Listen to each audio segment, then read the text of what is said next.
Tuweze kuanza. Tafadhali karibu.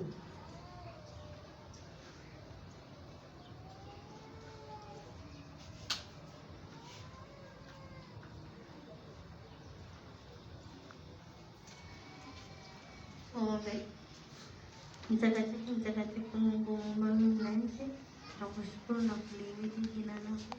Wewe ndiye Mungu mweza yote Baba.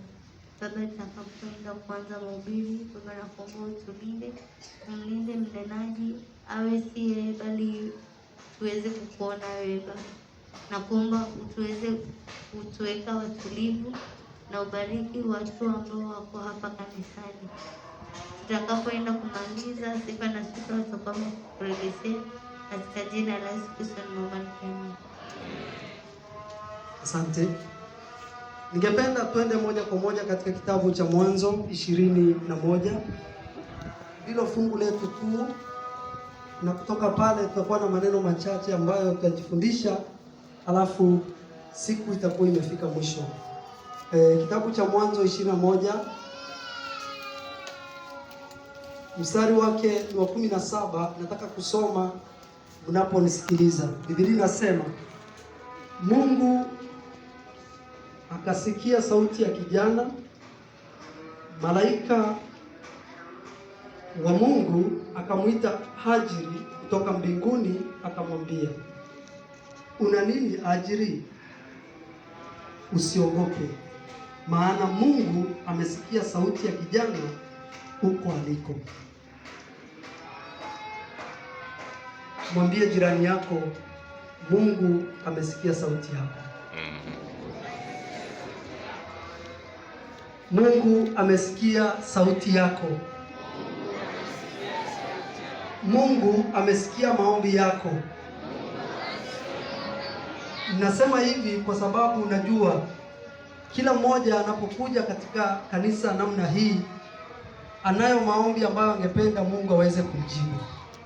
Na pia watu wanakuja na mizigo mizito ambayo kwamba wameibeba katikati ya wiki, mambo ambayo yamewasonga na kuwasukuma ukutani, mambo ambayo kwa hakika unapotazama si mambo mepesi. Hajiri alikuwa ni mjakazi wa Ibrahimu ama wa Sara. Hajiri akiwa mfanyikazi, baada ya Ibrahimu kupewa ahadi ya kumpata mtoto na muda ukasonga, Sarai akamwambia Abrahamu kwamba huenda ikawa Mungu anakusudia kutupa mtoto kupitia kwa mjakazi. Na ndiposa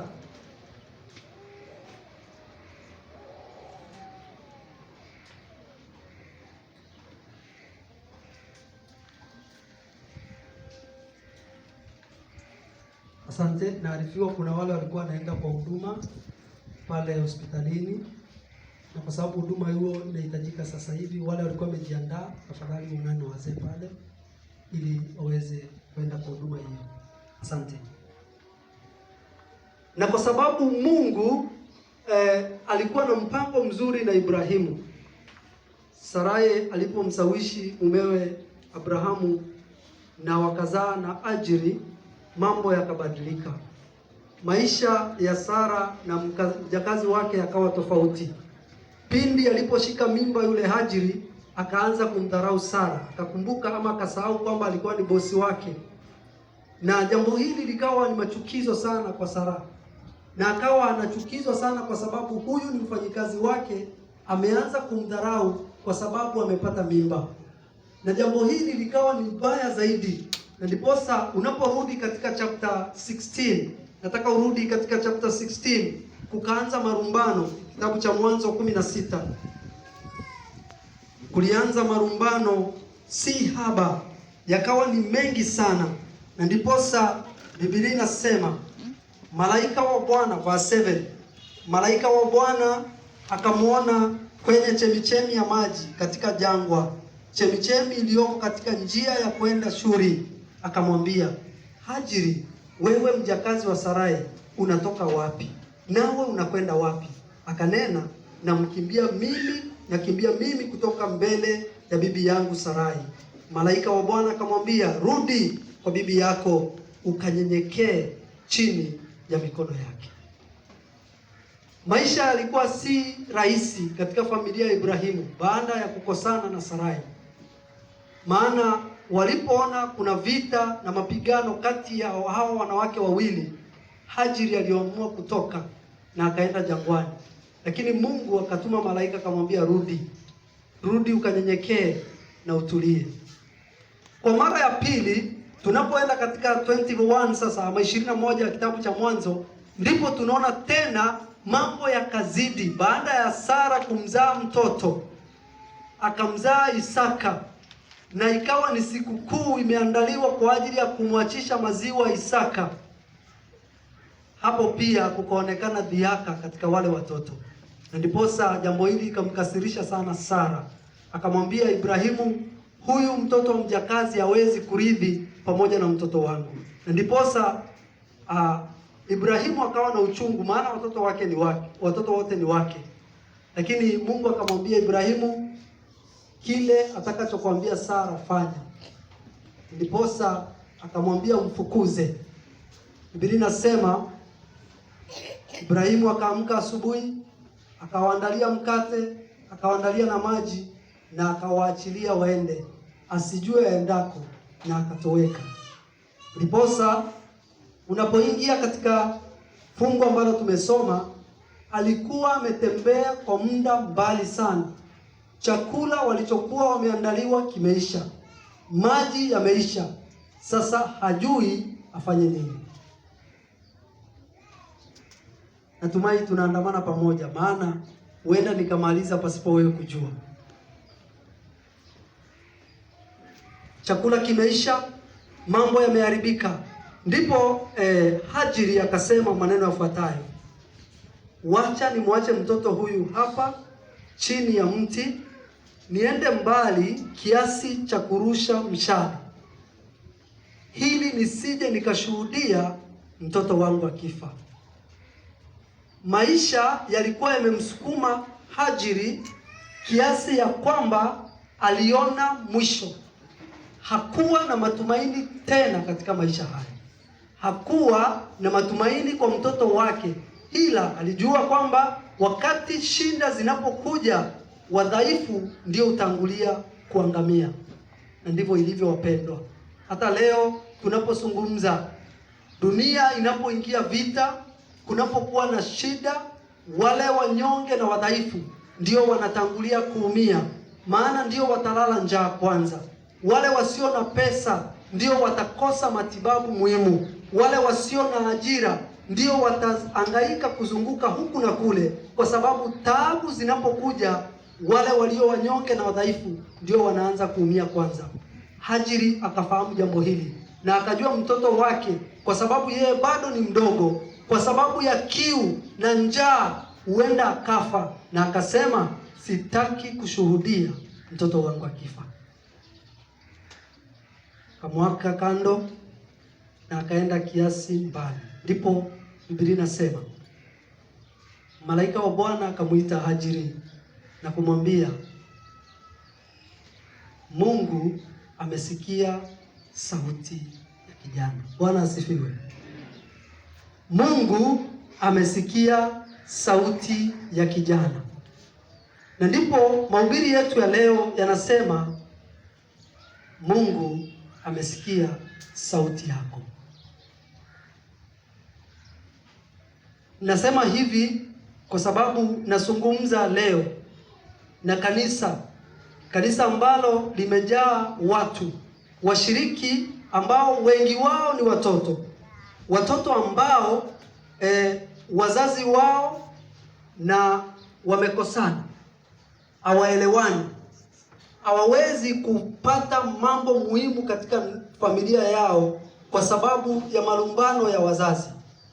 Nazungumza na kanisa ambalo limejaa watoto wa namna hiyo, ambao wazazi wao wanakosana na watoto wanakosa malezi muhimu, wanakosa vitu vya muhimu maishani, hawawezi kwenda shuleni vizuri. Ndipo kumejaa watoto mashuleni ambao wanasumbuliwa na misongo ya maisha. Kwa sababu gani? Familia zimesambaratika. Nasema hivi, Mungu amesikia sauti yako kwa sababu unazungumza na wazazi ambao leo wameketi katika kanisa hili wakinitazama, lakini wanajua ni mzazi wa kiume na anajua vizuri kabisa mke wake haambiliki, watoto wake hawaambiliki, masuala ya dini kwao ni mwiko, hawawezi kuketi wakaongea, hawawezi kuelewana katika masuala ya dini. Na wewe ni mshiriki unanisikiliza leo,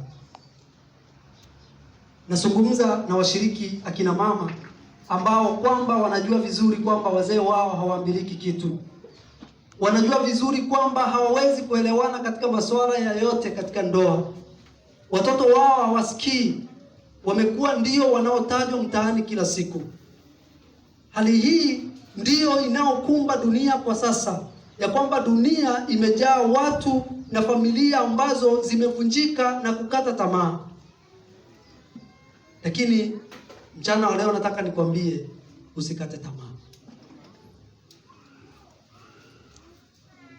Nazungumza na wamama ambao shughuli zao za kifamilia na mambo ya kifamilia yamekuwa ni kuteseka kila siku.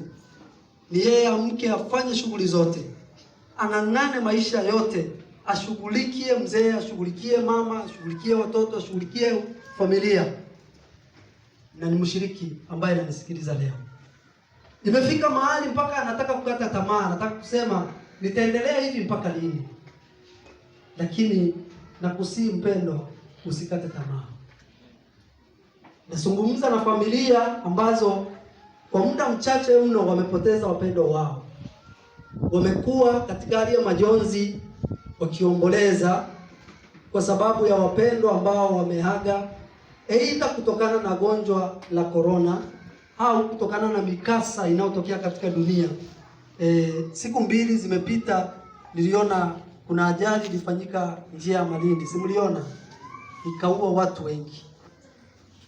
Kuna familia ambazo zimepoteza wapendo wao, na ndani ya kanisa la namna hii kuna watu ambao wanahusika katika majanga kama hayo, na wako ndani ya kanisa, ijapokuwa wana uchungu mwingi, lakini wamekuja angalau kuona kama mioyo yao inaweza kurudi katika hali ya sawa. Ndipo nakwambia mchana wa leo usikate tamaa. Nazungumza na wenye kampuni ambazo hali ya kiuchumi imeathiri kiwango ambacho mivuto ya mataifa ya nje kwa sababu ya kufungwa kwa mipaka. Kampuni za wengi ziko katika hatari ya kufa na kuanguka kabisa, wasijue hata jinsi ya kunusuru. Makampuni mengi yako hatarini na inamilikiwa na washiriki. Na leo umeketi hapo unasikiliza, lakini ndani ya mawazo yako kwa kweli unafahamu kwamba kampuni yangu iko katika hatari ya kuanguka. Hujui utakalolifanya. Nataka kukuambia usikate tamaa. Pendwa, nazungumza pia na watu ambao wako karibu kukata tamaa katika nyakati hizi, kwa sababu walikuwa wameajiriwa vizuri, na wakati mambo yakaanza kuonekana vizuri, wakaanza kupewa promotion katika kazi zao na mshahara pengine ukaanza kuongezeka. Ghafla corona ikaja, akasimamishwa kazi, asijue atarudi lini tena kazini. Sasa hivi ni mwaka mmoja na nusu, bado hajapigiwa hata simu ya kurudi kazini. Na pengine uko hapa unanisikiliza, nakwambia usikate tamaa. Pendwa, kuna watu ambao katika siku hizi biashara ndogo ndogo zimekuwa zikiwapatia mapato ya kila siku. Yeye ni mfanyabiashara, pengine ni kibanda cha mboga, anauza tomato sokoni, anauza kitunguu sokoni, anafanya vibarua ili kuweza kupata ajira. Wamekuwa akitegemea kazi za mijengo, lakini matajiri wamejifungia ndani ya nyumba, mijengo iendelee, upati kibarua tena. Biashara yako ndogo imedidimia. Nataka nikwambie, wale wenye biashara ndogo ndogo wamekuwa wakisikiliza matangazo ya redio, vile mashirika mbalimbali yanavyosema yatajitolea kuwapiga jeki ili kuwapatia mikopo kukuza biashara zao. Lakini mambo hayo hayaonekani katika matendo. Hawajui watanusuru vipi biashara zao, kwa sababu hali jinsi inavyoonekana mambo yanaendelea yakiwa mabaya zaidi. Lakini mpendwa, na wito kwako mchana wa leo nikwambia usikate tamaa. Ninayo habari njema mchana wa leo, kwa sababu kunao vijana ambao walikuwa kazini, shuleni, walikuwa wanachukua taaluma mbalimbali, lakini ghafla vyuo vimefungwa, shule zimefungwa. Wangetamani sana miaka fulani ikifikia au amehitimu katika taaluma aliyokuwa akichukua, lakini leo hajui shule zitarudi siku gani. Taaluma yake iko katika hatari ya kufifia, maana muda unasonga, jinsi ya kulipa karo na mapato inakosekana. Hali hii inakuwa ngumu kwetu kama washiriki, na ndivyo tunapokuja mbele za Mungu kanisani tukiwa jinsi hiyo. Sio kwamba tunakuja na mambo hayo yanabaki, kwa sababu yanatuhusu, yako nyumbani mwetu, yako makazini mwetu, yako katika mahali tunapokaa, ni biashara zetu, ni watoto wetu, ni kampuni zetu. Haya yote yanatuhusu. Na ndiposa leo tunapokuja utagundua kwamba watu wanaenda kanisani wamechoka sana, kwa sababu ya mambo yanayowasonga katikati ya wiki. Mpendwa, mchana wa leo tunayo habari njema kwamba usikate tamaa. Usikate tamaa, kwa sababu yapo matumaini, na matumaini haya ni yale ambayo tutayasoma leo. Mpendwa, wengine walitegemea sana katika imani hii ya Kisabato, watakapoingia mambo yatakuwa mteremko. Katika imani kuna watu ambao wamekuwa challenge. Kazini, unapofanya kazi, umeambiwa sasa kwa sababu ya hali ya uchumi itabidi siku ya Sabato ufanye kazi. Mahali unapofanya kazi, kwa sababu ya imani yako, wengine wamebaguliwa na kufutwa kazi. Kwa sababu ya imani, wengine wametukanwa. Imani yako imejaribiwa na umekuwa challenged, kwa sababu ya jinsi dunia inavyoendelea ikibadilika. Wapendwa, ni wakati ambapo tunafaa kujiuliza, hiki kinachoendelea ni nini? Na je, kama mtu wa Mungu nafaa kuchukua hatua gani? Wengine kwa kujisahau wakachukua hatua isiyofaa, wakaendea waganga na wachawi, wakifikiria wao wana suluhisho katika matumaini wanayoyatarajia. Wengine wamejiingiza ili kutafuta hali ya kukidhi ama kukata kiu yao ya kuwa na matumaini. Wengine wakajiingiza katika matumizi mabaya ya madawa, wakajiingiza katika mihadarati, wakajiingiza katika ulevi wa pombe. Lakini mpendwa, nataka nikwambie, hayo yote unaojaribu hayawezi kuleta matumaini. Tumaini liko kwa Yesu pekee. Bwana Yesu asifiwe. Tumaini letu, wapendwa, ni kwa Yesu ambaye ndiye mwanzilishi na mkamilishaji wa imani yetu. Wengine wameweka matumaini yao kwa wazazi. Na leo nikwambie mpendwa, ikiwa matumaini yako utaweka kwa wazazi, akifa ghafla kama vile watu wanapokufa ghafla, utakuwa katika hali mbaya. Tafadhali na wasihi watu mnaonisikiliza hapa leo, matumaini yetu tuyaweke kwa Yesu. Wengi wameweka matumaini yao kwa viongozi wa serikali, wanasiasa mashuhuri, wakisema kwamba huyu akichukua tutakuwa katika hali nzuri, yule akichukua tutafaidika, yule akichukua kwa sababu ni wa jamii ya kwetu tutakuwa katika nafasi nzuri. Nataka nikwambie leo, hao unaowategemea kwa kipindi cha mwaka mmoja sasa, ni wanasiasa wangapi wamefariki? Na kama ulikuwa unaweka matumaini yao kwake, je, kuna matumaini tena? Hakuna. Ndiposa nataka kuambia, mwanadamu anaweza kufa, mwanadamu anaweza akashindwa kutimiza mahitaji yako, lakini Mungu ashindwi na chochote. Bwana asifiwe. Mchana wa leo nataka nikuite katika matumaini haya, kwa sababu matumaini ni ya kipekee. Nataka nikwambie, kuna wazungumzaji ama wanenaji ambao walisema, nataka ninukuu. Mtu mmoja ambaye ni marehemu sasa alisema maneno yafuatayo kutokana na matumaini. Our human compassion brings us the one to other, not in pity or patronizingly, but as human beings who have learned how to turn our common suffering into hope for the future. Bwana asifiwe. Ya kwamba sisi tunajifundisha kwamba hali hii ambayo inatusonga sote kwa pamoja, inatubidi kushirikiana kwa pamoja, kila mmoja, na kuchukua mateso na changamoto zetu kuzibadilisha kuwa matumaini ya maisha ya kesho. Bwana asifiwe. Huyu ni Nelson Mandela.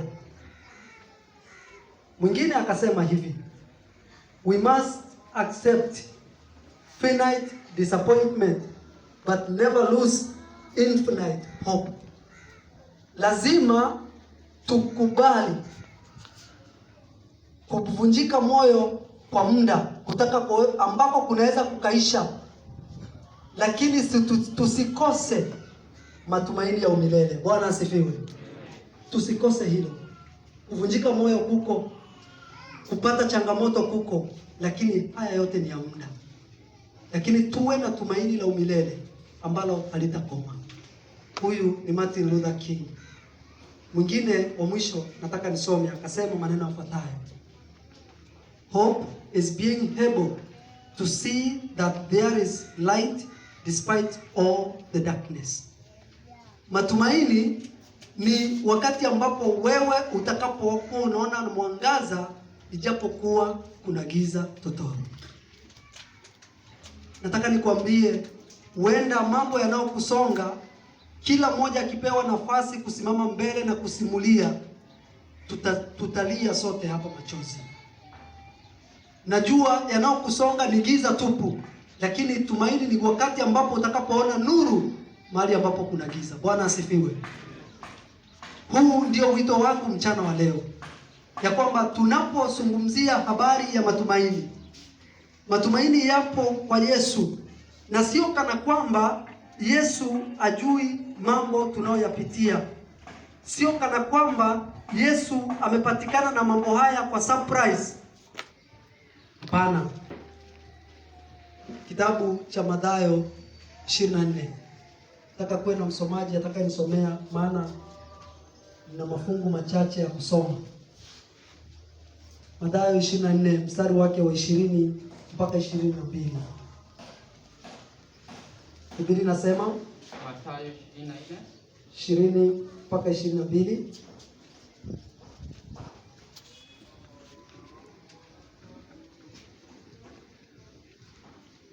Soma 20 mpaka 24 inasema kwa lugha 20 mpaka 22. Mpaka 22 inasema au watu hao wenyewe na waseme. 24:20 nasema ombeni, ombeni ili kukimbia kwenu kusiwe wakati wa baridi wala Sabato, kwa kuwa wakati huo ndiyo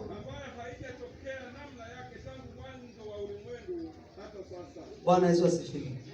Biblia inasema kutakuwa na nyakati za hatari mno, dhiki kubwa ambayo bado haijatokea.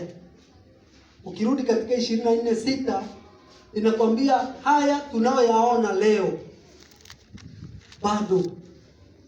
Biblia inasema huo ni mwanzo wa nini? Kanisa, Biblia inasema ni mwanzo wa nini? Wa utumwa. Kwa hivyo tusihofu, maana Yesu anajua kabisa mambo hayo yatakuwepo duniani na tutayapitia, lakini yuko pamoja nasi hadi mwisho wa dahari. Bwana Yesu asifiwe. Hili ndilo tumaini ambalo linafaa kukubeba wewe mpendwa, kukusongesha hatua hata kama changamoto zitakuwa nyingi. Ukisoma kitabu cha Yohana 16:33 utasoma kwa wakati wako, wale mnaandika. 16:33 inasema, haya nawaambieni ya kwamba duniani mnayo dhiki, lakini jipeni nini? Jipeni moyo. Si kana kwamba Yesu ajui duniani mnayo dhiki.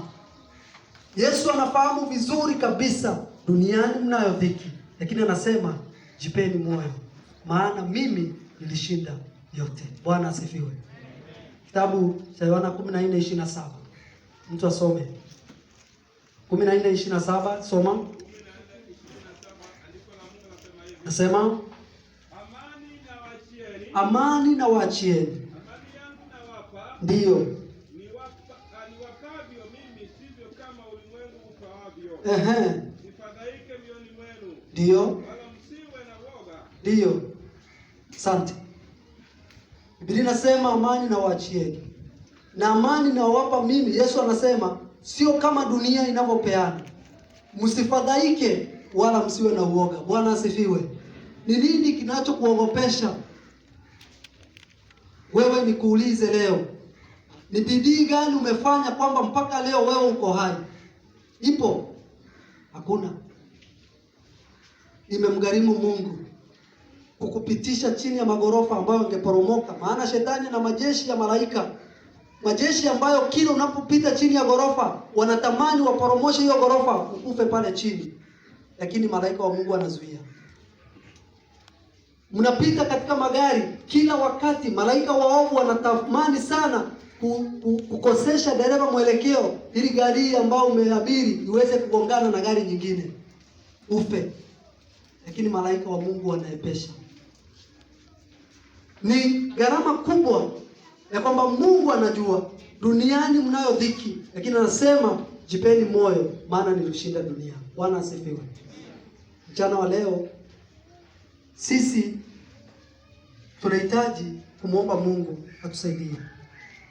Mungu ameruhusu mambo haya, sio kana kwamba hajui, lakini ameyaruhusu. Na leo nataka tuangalie ni kwa nini Mungu ameruhusu kwa dakika chache. Kwa nini Mungu akaruhusu mambo haya ambayo yanavunja watu moyo, mambo ambayo yamekuwa ni ya kufadhaisha mno. Leo hii familia zinashuhudia maafa ya kifuatani. Kwa nini Mungu aruhusu mambo haya? Nikuulize, unataka kuniambia Mungu anaruhusu wewe upoteze kazi? Ndiyo, anaruhusu. Je, ni Mungu kweli anaruhusu kwamba nipoteze wapendwa nao wapenda? Ndiyo. Na anasema anaruhusu ili kutoa ujumbe wake. Jambo hili kwa wengi linaweza kuonekana kama ni tofauti. Linaweza kuonekana kana kwamba halileti maana halisi. Maana Mungu anapojulikana ni Mungu wa upendo. Lakini nikwambie mpendwa, mambo haya yote yanayotokea duniani siku ya leo ni kwa sababu ya upendo wa Mungu. Bwana Yesu asifiwe. Ni kwa sababu hangependa upotee, hangependa uangamie. Mungu anaruhusu mambo haya ili kwamba aweze kuzungumza na wewe. Bwana asifiwe.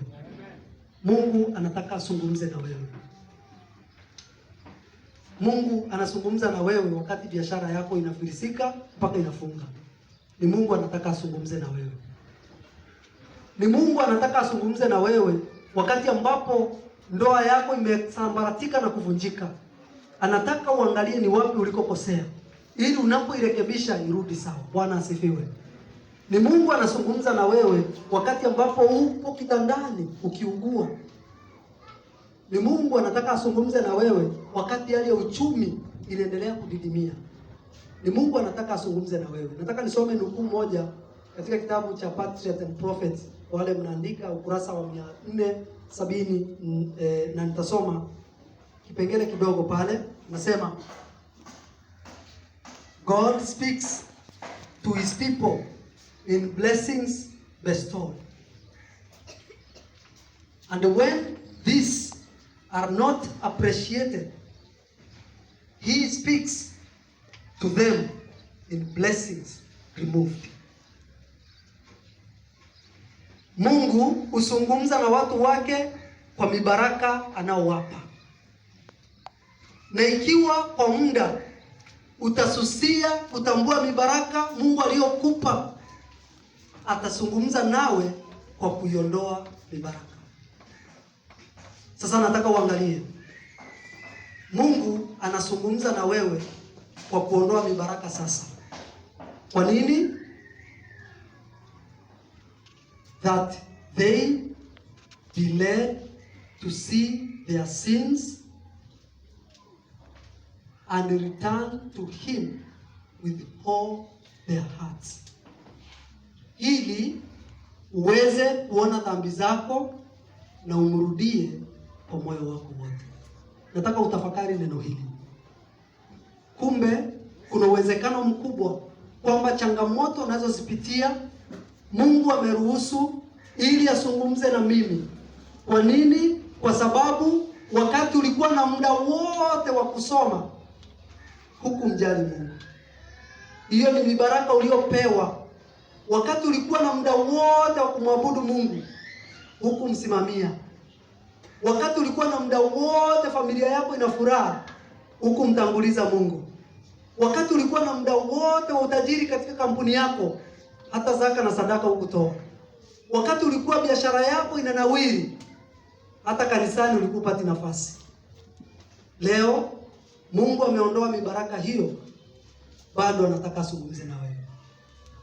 Wapendwa, mchana wa leo itakuwa ni bora kama sote tutatambua jambo hili na kurudi kwa mioyo yetu yote kwa Mungu wetu. Matumaini yetu yako kwa Mungu pekee, maana kama tulivyoimba, kumtegemea Mwokozi kwangu ni tamu kabisa. Kuamini damu yake nimeoshwa nini? Kamili. Utakapomtegemea Mungu, japokuwa changamoto zitakuja, zitakurudisha katika njia ya sawa, na utatafakari njia zako na utamrudia Mungu. Mafungu yangu ya mwisho ninapomaliza, kitabu cha Isaya 40:31 ni fungu ambalo lina ahadi tele kwa wale ambao watasimama imara na kumtegemea Mungu, kwa wale ambao hawataangalia changamoto, kwa wale ambao watamlilia Mungu. Maana tumeona Mungu amesikia kilio chako, Mungu amesikia sauti yako, amekusikia vile unavyoomboleza, amekusikia vile unavyolalamika kwa sababu ya kazi yako kushuka, hali yako ya maisha jinsi imesoroteka, jinsi hali zetu zimeharibika kiuchumi. Lakini pia Mungu anataka uhuzunike kwa jinsi hali yako ya kiroho imedidimia. Bwana asifiwe. Unajua sisi tuko wepesi sana kuangalia sehemu zetu za kawaida, maisha yetu ya kimapato, maisha yetu ya elimu, maisha yetu ya ndoa na mahusiano, lakini hatuzingatii sana maisha yetu ya kiroho. Na Mungu anajali sana wakati maisha yetu ya kiroho yanaposhuka, maana angetamani unawiri katika maisha yako ya kijamii. Mungu angependa unawiri katika biashara yako. Mungu angetamani unawiri katika familia yako, unawiri katika masomo yako, na vile vile unawiri katika maisha yako ya kiroho. Bwana asifiwe. Soma 40:31.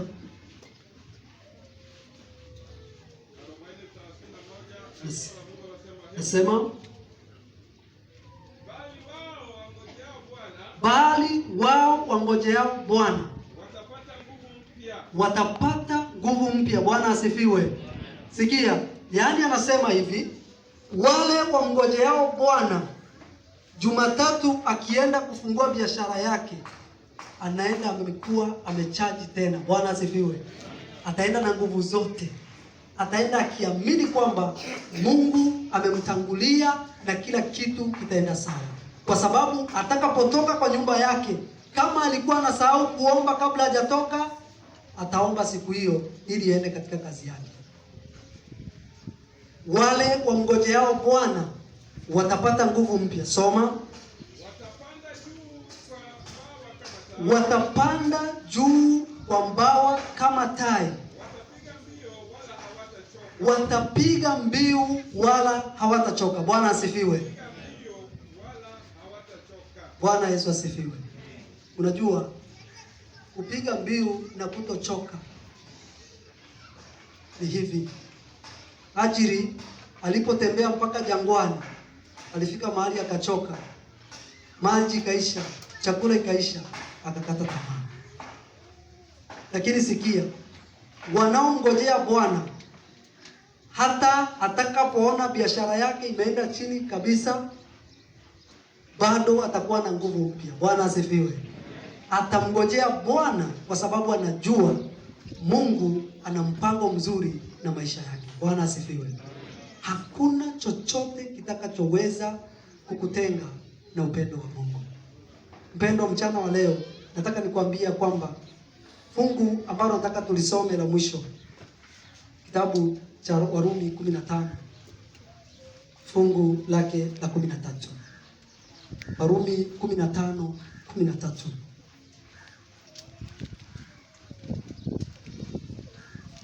Sema.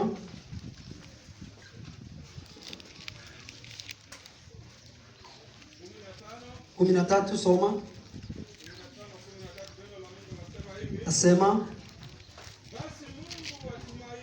basi tulia, basi Mungu wa tumaini na awajaze ninyi furaha yote na amani katika kuamini. Awajaze ninyi nyote furaha yote na amani katika kuamini, mpate kuzidi sana, mpate tumaini. Bwana asifiwe. Mungu wa amani awajaze kwa kuzidi sana tumaini lisiloweza kutingizika.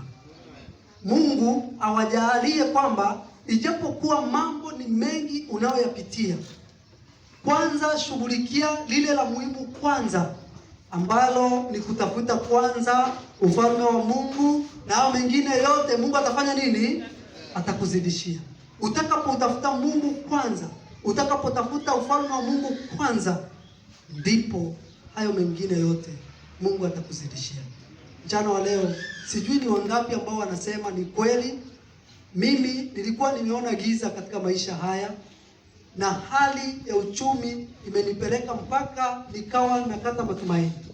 Hali ya magonjwa, nimeuguza, rafiki amekuwa hospitalini miaka nenda miaka rudi. Hali ya kiuchumi, watoto wangu na wazazi wangu, namna zote ambazo unazifahamu wewe, ambazo unazipitia, zilikuwa zimekufikisha mahali ambapo unaona giza. Lakini leo unasema kwamba kwa matumaini ambayo nimeyapata leo, na nikajua kwamba wale wamngojeao Bwana watapata nguvu mpya. Ni ombi langu kuanzia sasa nipate nguvu mpya. Asante. Kama ni ombi lako, na kusihi uweze kusimama tunapoimba wimbo kumtegemea Mwokozi, kwangu ni tamu kabisa. Choristers, tuongozeni.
kuomba.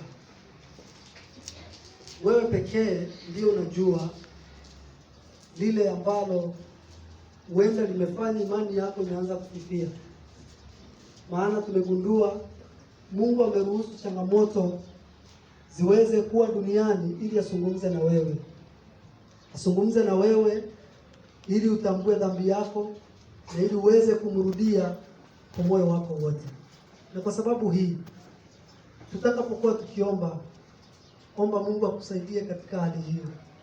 Jambo hilo ambalo limekukatisha tamaa, changamoto ambayo unaipitia, omba Mungu akusaidie ili kwamba dhambi ambazo zinatusonga ziweze kutuondokea. Turudi kwa moyo wetu wote kwa Mungu ili aweze kutupa matumaini mapya, tupate nguvu mpya ya kusonga mbele. Maana Biblia imesema haya tunayoyaona sasa ndio mwanzo wa uchungu. Mambo bado. Na je, ikiwa sasa tutakata tamaa, huko mbele tutaweza kweli? Basi ni ombi langu kwamba tujipe moyo, tusonge mbele tukimtegemea Mungu, na kwa machache Mungu aweze kutubariki. Tuombe. Baba na Mungu wetu, kanisa hili limejaa watu ambao wadogo kwa wakubwa, ambao kila mmoja anapitia changamoto mbalimbali, na tumeangazia sana changamoto tunazopitia, lakini huenda kwa njia moja au nyingine hatujaangazia sana dhambi tunazotenda. Tusaidie ili kwamba tukatambue makosa yetu na dhambi zetu, ili unapozungumza nasi kwa kuiondoa mibaraka ambayo tulifurahia wakati ambapo tulikuja kanisani midomo wazi, sasa hivi tunakuja midomo imefunikwa. Hii mibaraka ambayo tulikuja kanisani kwa muda na tukachangamana jinsi tupendavyo, lakini sasa hatuwezi kuchangamana. Wakati ambapo tulikuja kanisani, mibaraka yako ilituruhusu kufanya mambo kawaida, lakini leo hatuwezi kufanya mambo kawaida. Maisha yetu yanaendelea kibadilika kila kunapokucha, lakini Bwana, huenda katika kutenda dhambi kwetu tumesonga mbali na uso wako. Tusaidie kuyaona makosa yetu na kurekebisha, ili unapozungumza nasi kila mmoja akasikie sauti yako na kutii. Asante Bwana, kwa maana umesikia maombi yetu. Asante kwa sababu utakapotushughulikia maisha yetu ya kiroho, pia na hali zetu za kiuchumi, changamoto za kifamilia, nazo pia tunakusii ukaweza kutushughulikia. Endelea kuwa pamoja na kila mmoja wetu walioenda kwa huduma kule hospitalini, na ukawabariki pia. Wote wanaosafiri kwa ajili ya mwili wa dada ambaye alifariki, tunaomba ukawape nguvu na moyo wa kutembea pamoja nao. Zaidi ya yote Bwana, endelea kutuandaa sote kwa ajili ya ufalme wako. Ni katika Kristo kwa imani tunaomba. Amen.